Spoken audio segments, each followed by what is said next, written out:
এই সরকার অনেক কথা বলছেন, নির্বাচন নিয়ে কি টালবাহানা করছেন, নানা কিছু বিষয় আমরা দেখছি। আপনারা আওয়ামী লীগকে নিয়ে কি করবেন? আপনারা যে অন্তর্বর্তীকালীন সরকার, আপনারা কোন আইনের বলে অনেক কথাই বলেন, ওনাদের উপদেষ্টারাও অনেক কথা বলেন যে তারা রাজনীতি করবে কি করবে না, সেটা আইন আদালতের ব্যাপার।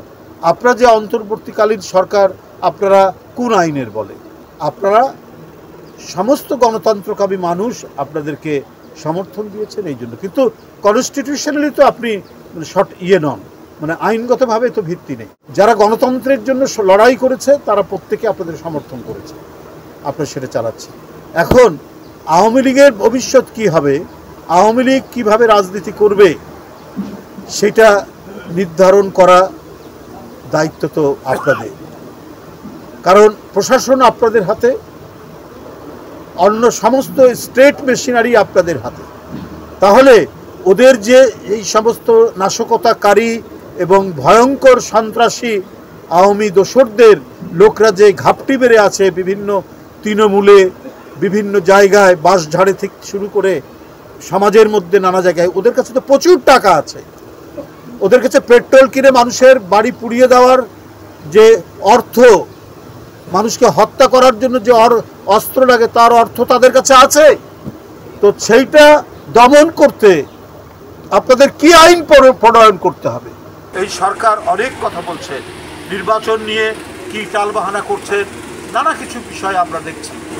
এই সরকার তো গণতান্ত্রিক সংগ্রামের ফসল, তার তো প্রতিটি ক্ষেত্রে জবাবদিহিতে থাকতে হবে, জনগণের কাছে জবাবদিহিতে করতে হবে যে মানবেন্দ্রনাথ ঘোষের বাড়িতে আগুন লাগলো কি করে, যে ফ্যাসিবাদের বিরুদ্ধে তার চিত্রকর্ম দিয়ে, তার শৈল্পিক চেতনা দিয়ে সে সেটাকে প্রতিবাদ করেছে।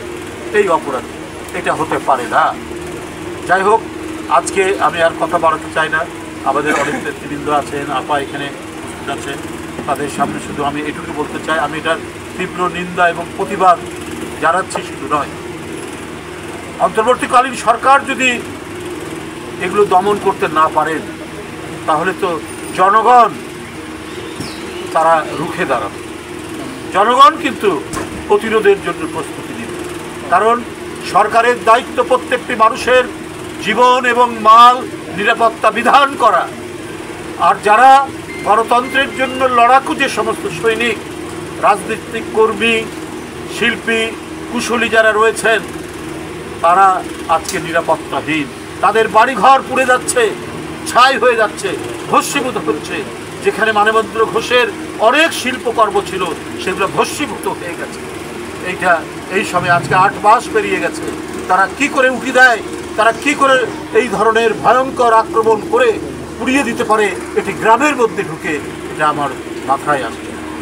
আমি আবারও সরকারের কাছে আহ্বান জানাচ্ছি, এটার সাথে যারা জড়িত তাদের দৃষ্টান্তমূলক শাস্তি, তাদের খুঁজে বের করে দৃষ্টান্তমূলক শাস্তি তাদের বিধান করতে হবে। এবং আজকে যেভাবে তারা একটা মধ্যবিত্ত, একেবারেই মধ্যবিত্ত, আজকে যে ক্ষতির সম্মুখীন হয়েছে, সরকার সেই ক্ষতিপূরণের ব্যবস্থা করবে। সরকার যে প্রতিশ্রুতি দিয়েছে সেটা যেন রক্ষা করে। আমরা জাতীয়তাবাদী দল আমরা এটা শুনেছি, শুনে এখানকার বিএনপির সকল নেতৃবৃন্দ সবাই ছুটে এসছেন, যোগাযোগ রেখেছেন। আপা লন্ডনে ছিলেন, সেখান থেকে তিনি বারবার টেলিফোন করেছেন, খবর দিয়েছেন তার পরিবারের সাথে। আমি আবারও দৃঢ় কণ্ঠে বলছি যে বিএনপি মানবেন্দ্রনাথ ঘোষের সাথে, তার পরিবারের এই দুঃসময়ে সহমর্মিতাই শুধু জানাচ্ছে না, তাদের সাথে কাঁধে কাঁধ মিলিয়ে এখানে থাকবে, এটাই আমাদের প্রত্যাশা।